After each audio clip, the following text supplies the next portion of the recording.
Адамның қолы жетпеген жерге әлбетте оның ақылы менен ойы жетеді. Бұған дәлел ретінде бүгінгі күнде жаңадан жаратылып атырған технологиялар мысал бола алады. Біз бүгін рубрикамыз арқылы дүния елдерінде жаратылып атырған жаңа техника технологиялар хақында қызықлы жаңалықтарды жеткереміз. Біз дәслепкі сөз етпекші болған қаһарманымыз Эдриан Лэндон. Оның тикарғы кәсібі суретші. Бірақ балалығынан инженерлік тарауға жүда қызыққан. Осы қызығушылығының нәтижесінде ол аттың механикалық мүсінін жаратты. Не үшін аттың мүсіні дейсіз бе? Себебі ол балалығынан атқа мінуді ұнататығын болған. Ал енді мүсінді қалай істеп шыққаны хақында айтып өтсек.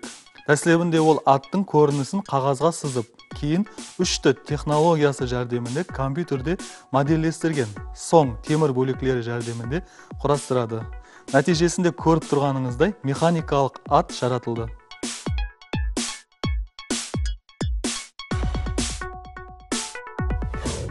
Ал кейінгі таныстырмақшы болған қаһарманымыз қытайлы Су Дёкен. 60 жастағы бұл инсан қартайған уақытында атқа мінгісі келді ме арзан темірлерден 6 айда робот жылқы істеп шықты. Оның темір жылқысының салмағы 250 кг, ал ұзындығы 2 метр.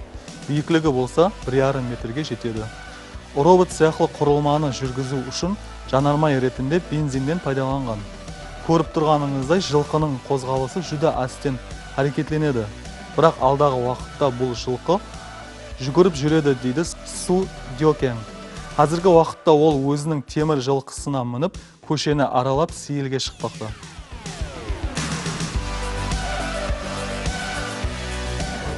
Біз сөз етпекші болған кейінгі темір хайуан алдыңғыларынан басқаша.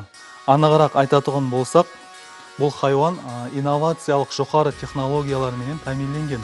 Америка Құрама Штатындағы технология институтының бірқатар қанегелері тарапынан гепард тәрізді робот істеп шығарылды. Читах деп аталған гепард робот тез жуыра алады. Ал жуыру барысында алдынан шыққан тосқылардан секіріп өту мүмкіншілігіне ие. Темір гепард сағатына 45 км тезлікте жуыра алады. Алдынан қандай да бір тосық шыққан болса, 40 сантиметрге шекем атлап өту мүмкіншілігіне ие. Істеп шығарушылар бұны әмелге асыру үшін лазерлі системадан пайдаланған. Бұл жасалма интеллекттің тикарға артықмашылығы тез қарар қабыл ету мүмкіншілігі болып табылады.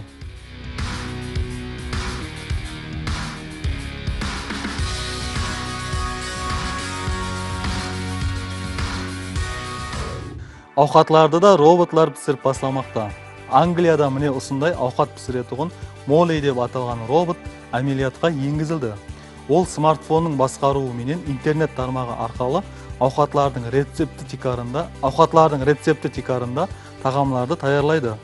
Оның роботластырылған еплі қолы адамның қолынан кем емес. Смартфондағы арнаулы бағдарламаның жәрдемінде қандай ауқат пісіру керектілігі хақындағы бұйрықтарды берсеңіз болады. Ол сол уақыттан бастап ауқатларды тез һәм сапалы пісіреді.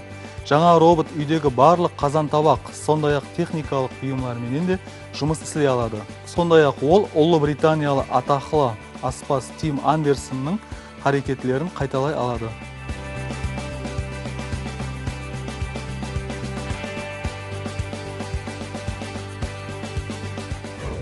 Инновациялық технологияның жоғары биігіне елі жетпедік десек қателеспейміз. Себебі жаңа технологиялар бізді таң қалдыруда давам етпекте. Кейінгі сөз етпекші болған технологиямыз хақында айтып өтсек. Қазіргі уақытта дүния жүзінде электрон қағазлар жаратыла бастады. Бұндай қағазлардың артықмашылығы электр энергиясын аз сарпылайды. Экранларға салыстыратұғын болсақ, өзінен артықша жақтылық шығармайды. Қағаз болғаннан кейін әлбетте жеңіл болады, һәм тағы басқа.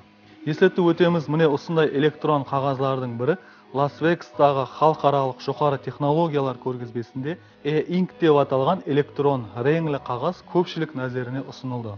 Бұл өнім электрон бояу технологиясы тикарында істеп шығарылған. Пайдаланушы қағазды үйдегі диванға ілдіріп қойса, сізге қалеген суреттегі көріністі қағазға шығарып бере алады. Һәм бұл көріністер өзгеру мүмкіншілігіне ие.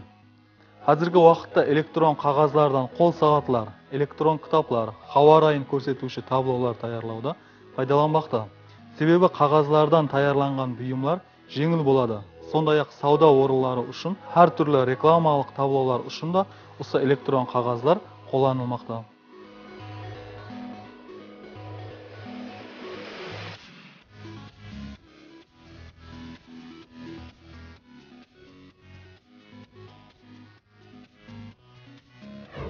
Бүгінгі жаңалықтарымыз осылардан ібарат. Технология әлемінде қызықлы һәм пайдалы жаңалықтар болса, алдағы уақытта да бұлар хақында сөз етуді давам етеміз. Бізден жаңалық күтіңіз.